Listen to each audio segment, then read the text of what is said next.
नमस्कार मित्रांनो.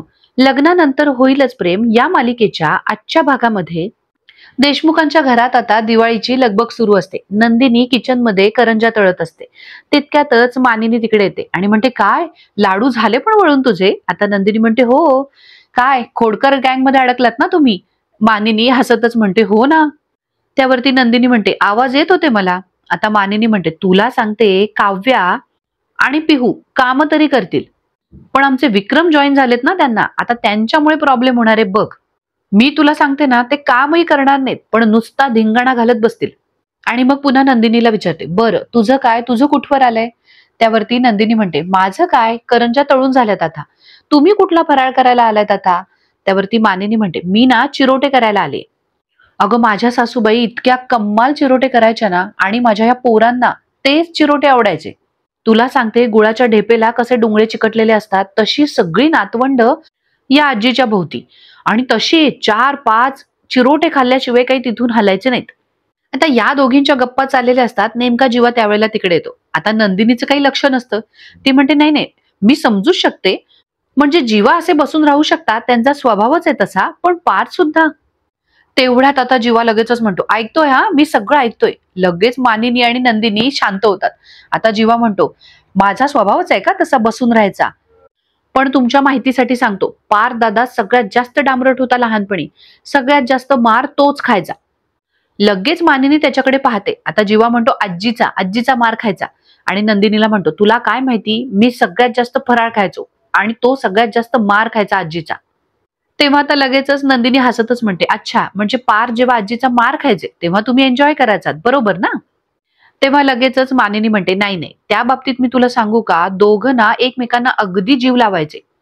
अगं म्हणजे एकाला जरी ओरडा बसला ना, तरी दोघही नाराज होऊन बसायचे, अगदी खट्टू व्हायचे. म्हणजे मग आजीने परत 2-3 चिरोटे खायला घातल्याशिवाय हसायचे नाही दोघही.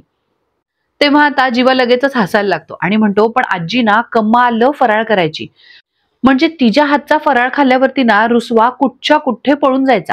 तेव्हा आता लगेचच मानिनी म्हणते, हा, तिच्यातले हे गुण तू मात्र घेतलेस हा जीवा. आता जीवा लगेचच म्हणतो, घेतले ना, मान्य आहे ना तुला? मग मी तुला आता निक्षून सांगतो. आणि मुद्दामून म्हणतो, ए म्हातारे. आता जीवाने आईला म्हातारे म्हटल्यावरती मानिनी आणि नंदिनी दोघीही जीवाकडे आश्चर्याने पाहायला लागतात. जीवा पुढे मानिनीला म्हणतो, तू आता किचन मधनं हालायचं आणि हॉलमध्ये जाऊन निवांत बसायचं.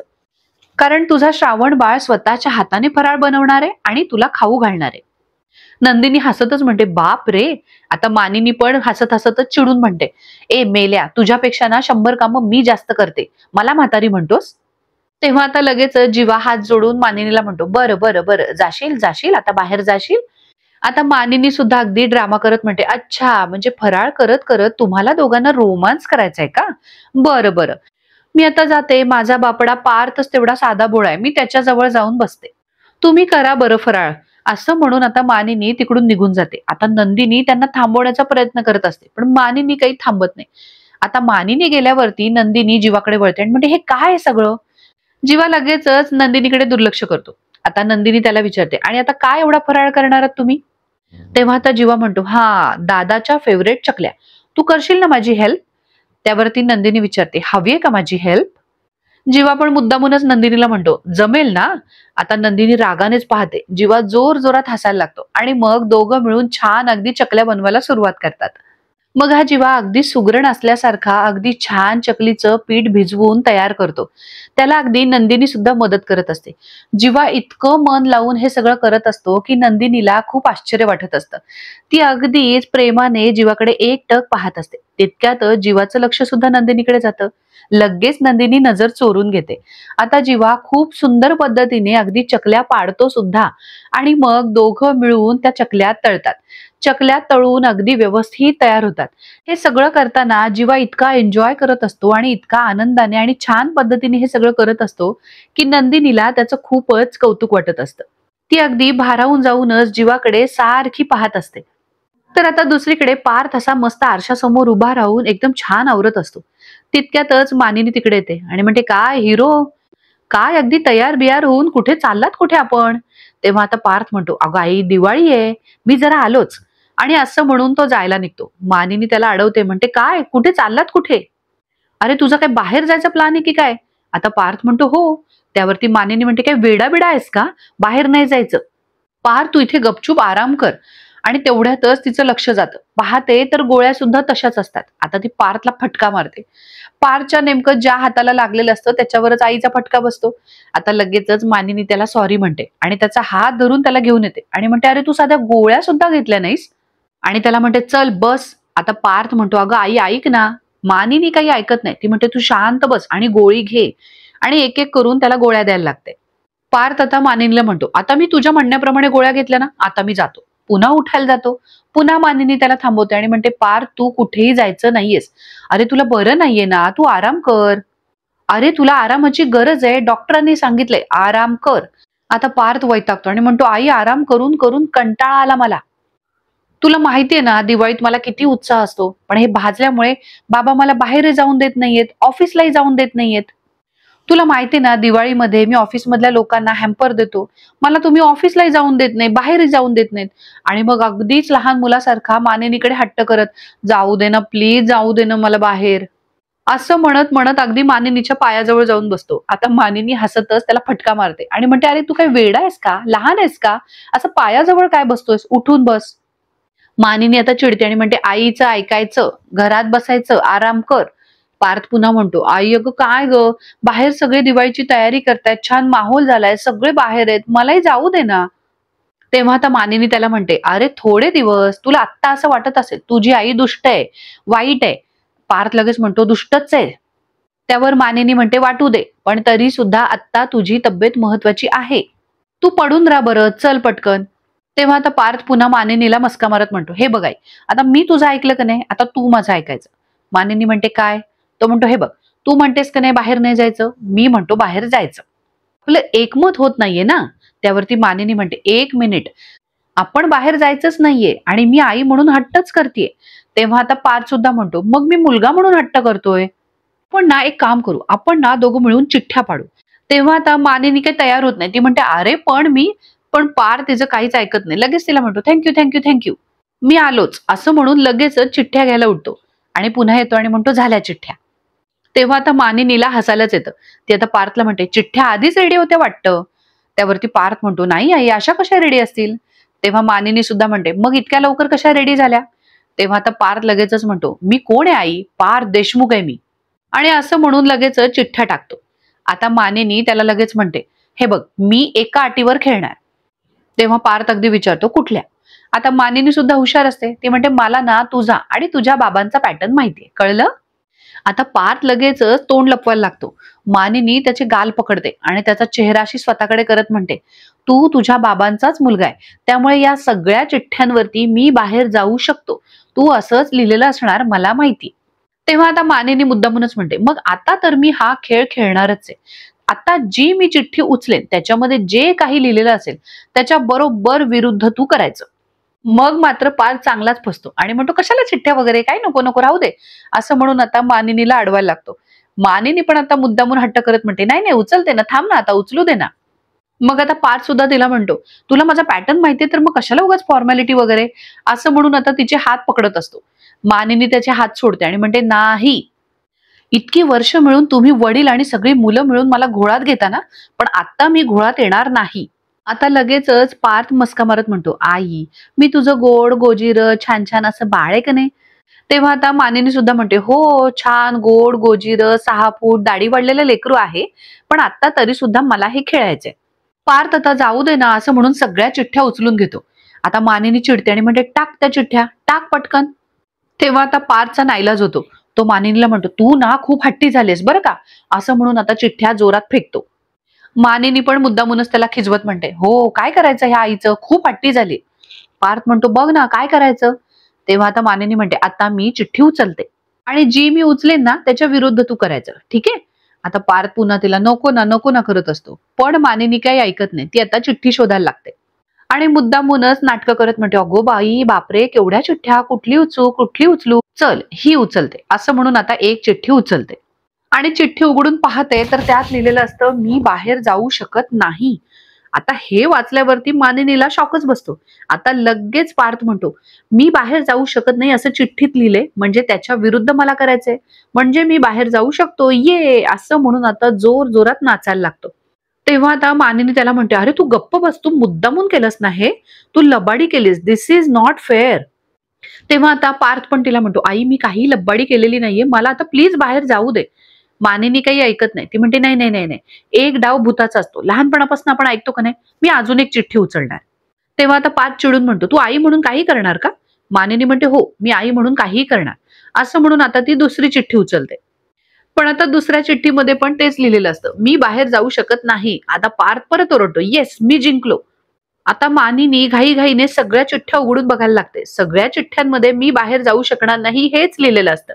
आता हे बघून मानिनीला धक्काच बसतो. ती म्हणते, हे काय आहे? हे असं नाही करायचं, हे चुकीचं आहे. आता पार्थ हसतच तिला म्हणतो, हे बघ, बाबाने तुला माझा पॅटर्न सांगितला होता म्हणून मी माझा पॅटर्न बदलला. आता मी बाहेर जाऊ शकतो, आता मी जिंकलेलो आहे. आणि मानिनीचे गाल ओढत म्हणतो, गोड आई, आणि धावतच बाहेर जातो. आता मात्र मानिनीला खूपच हसायला येतं. ती म्हणते, कठीण आहे या मुलाचं. आणि मग म्हणते, हा विक्रम ना सगळ्या मुलांना बिघडवून ठेवलं याने. तर आता बाहेर विक्रम, काव्या आणि पिहू छान मस्त दिवाळीची तयारी करत असतात. ते जागोजागी छोटे छोटे कंदील लावत असतात. विक्रम स्टूलवरती उभा राहून कंदील लावत असतो आणि काव्याने स्टूल पकडलेलं असतं. आता तितक्यातच विक्रमचा फोन वाजतो. तो आता खिशातून फोन बाहेर काढतो. पाहतो तर मीनाक्षीचा फोन असतो. आता तो फोनवर बोलत बोलतच स्टूलवरून खाली उतरतो आणि हातात कंदील घेऊनच फोनवर बोलत बोलत बाहेर निघून जातो. आता पिहू सुद्धा त्याच्या मागे मामा कंदील असं म्हणून धावत जाते. आता काव्या एकटीच असते. मग तीच आता स्वतःहून स्टूलवरती चढते कंदील लावण्यासाठी.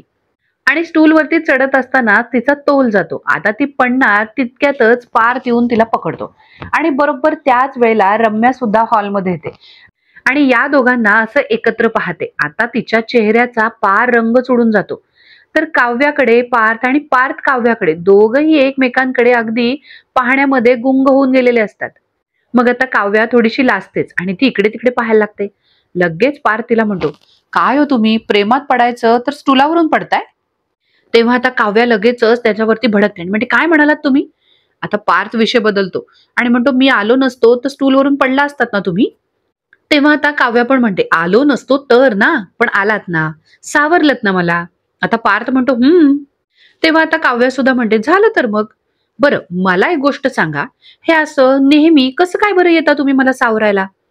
तेव्हा आता पार्थ म्हणतो, कसं सावरायला येतो ना ते काही मला माहित नाही, पण बहुतेक ना डेस्टिनीलाच वाटत असावं की मी तुम्हाला सावरायला यावं, म्हणून कदाचित येत असेल. आता हे ऐकून रम्याचा चेहरा तर चांगलाच काळा निळा पडतो.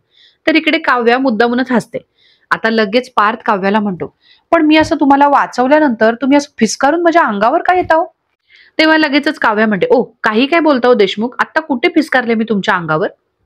मग पार्थ मुद्दामूनच काव्याला म्हणतो, नाही फिसकारलं नाहीत, पण डोळे वाटारून बघितलं ना. काव्या परत असे डोळे मोठे करून त्याच्याकडे पाहते.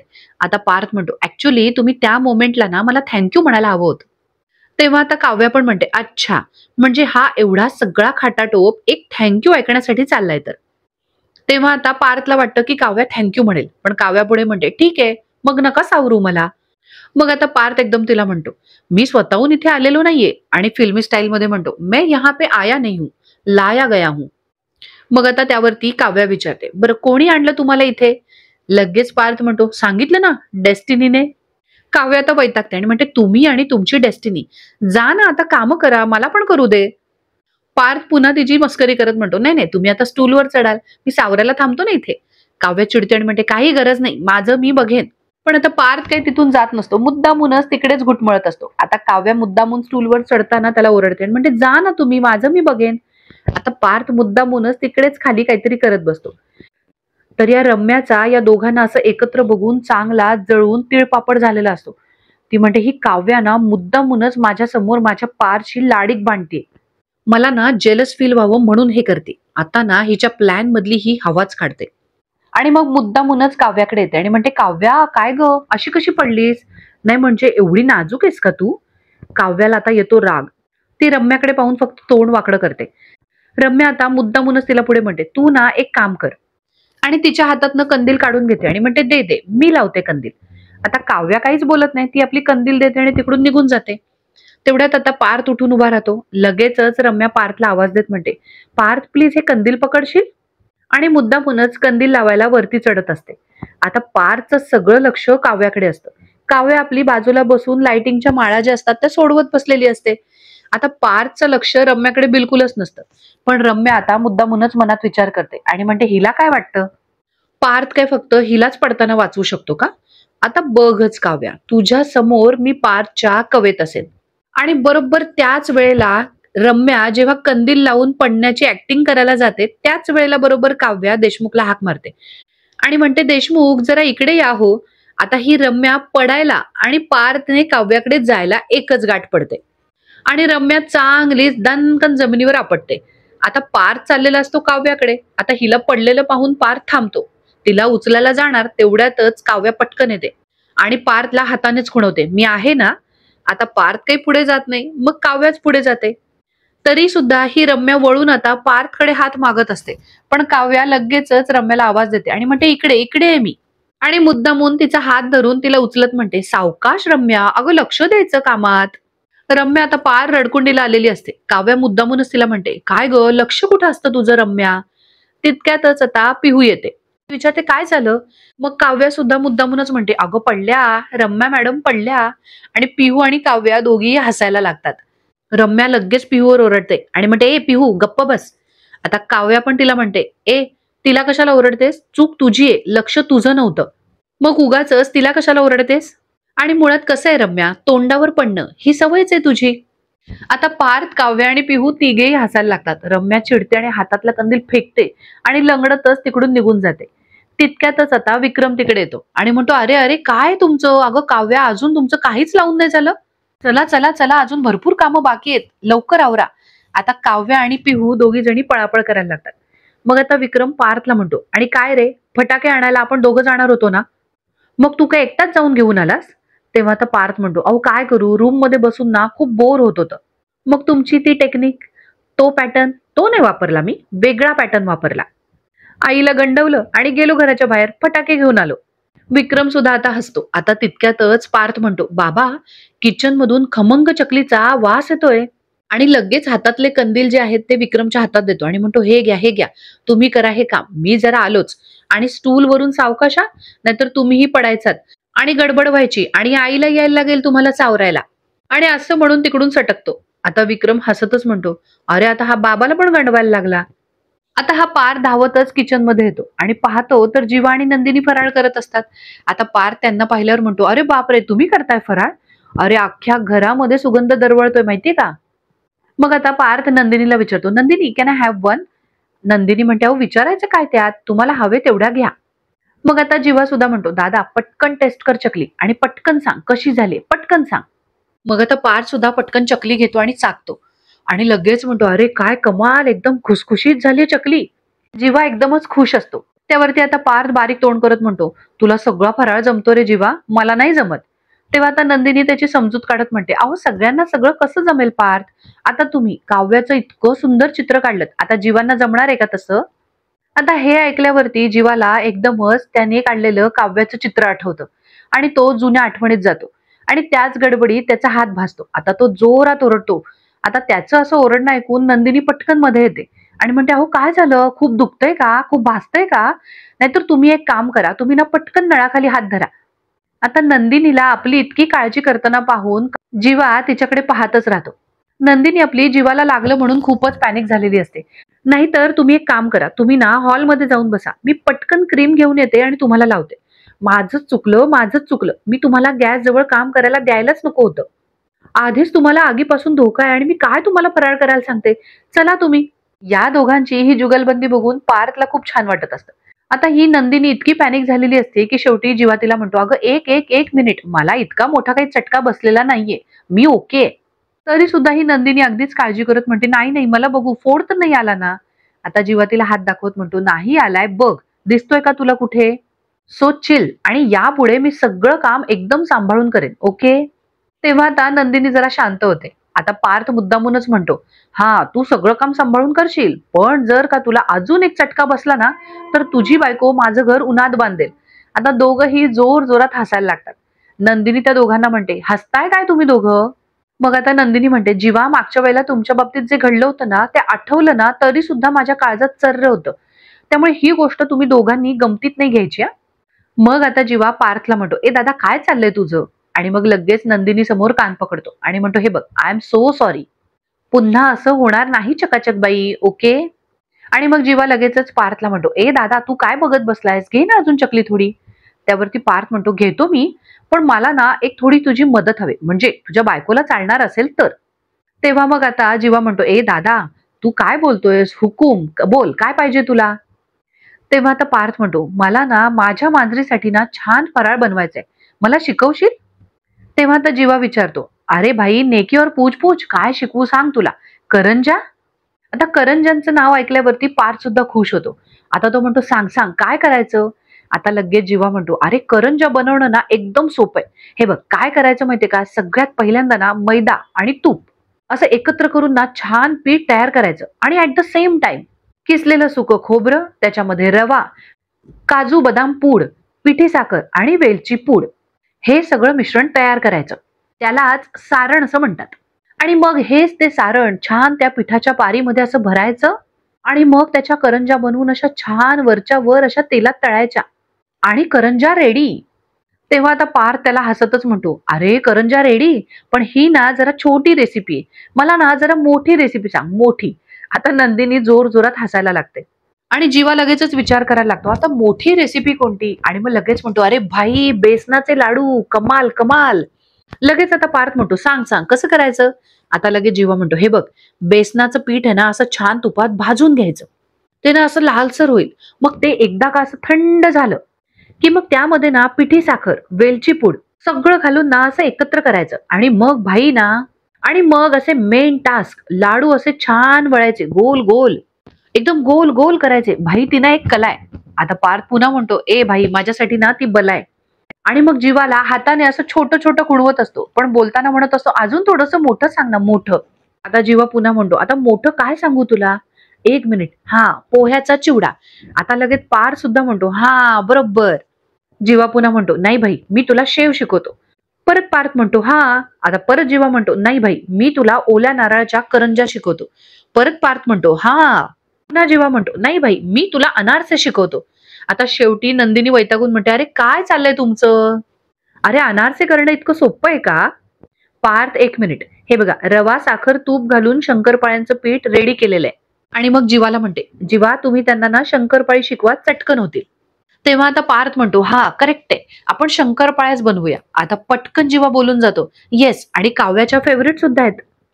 आता मात्र नंदिनी आणि पार्थ दोघेही जीवाकडे पाहतात आणि नंदिनी लगेच विचारते, अरे वा, पण तुम्हाला कसं माहित? आता जीवा चांगलाच फसतो, पण तो लगेचच विषय सावरत घेत म्हणतो, नाही मगाशी काय झालं ना, ते आई सोबत मी गप्पा मारत होतो, तेव्हा मी म्हटलं की मला फराळ छान बनवता येतो, तेव्हा त्या सांगत होत्या की मला शंकरपाळ्या खूप आवडतात. आणि लगेच विषय बदलत म्हणतो, अरे काय आपण गप्पा मारत बसलोय भाई. आणि मग दोघं ओरडायला लागतात, शंकरपाळ्या मिशन ऑन. आता पार्थ विचारतो, अरे कशा बनवायच्या? तेव्हा जीवा म्हणतो, सांगतो सांगतो. तेव्हा आता नंदिनी म्हणते, थांबा मी पीठ आणते. आता लगेच पार्थ म्हणतो, अशी शंकरपाळी बनवतो ना की बघच तू. तेव्हा आता जीवा म्हणतो, अरे आधी शिक तरी. आता तितक्यातच नंदिनी पीठ घेऊन येते आणि म्हणते, हे घ्या, हे शंकरपाळीचं पीठ आहे, हे घ्या आणि तुमचं चालू द्या, मी जाते. तेव्हा तो पीठ पाहून पार्थ विचारतो, हे काय चपाती बनवायची? तेव्हा आता जीवा पार्थला म्हणतो, अरे चपाती नाही रे, शंकरपाळ्या शंकरपाळ्या. तेव्हा लगेचच पार्थ म्हणतो, हा मी बनवणार. जीवा त्याला वैतागून म्हणतो, अरे आधी शिक तरी. बरं तू ये, या साईडला ये. आणि मग आता त्याला शंकरपाळ्या कशा बनवायच्या हे दाखवायला लागतो. तर आता परातीमध्ये शंकरपाळ्यांची कापणी असते. आता लगेचच पार्थ उचलतो आणि म्हणतो, हे काय गाडी गाडी खेळतोस तू? जीवा, अरे आता तरी मोठा हो. जीवा त्याच्यावर वैतागतो आणि म्हणतो, थांब ना रे, गाडी गाडी नाही खेळायची, शंकरपाळ्या बनवायच्यात त्याने. मग आता जीवा अगदी छान पार्थला कसा गोळा घ्यायचा आणि कसा लाटायचा हे शिकवत असतो.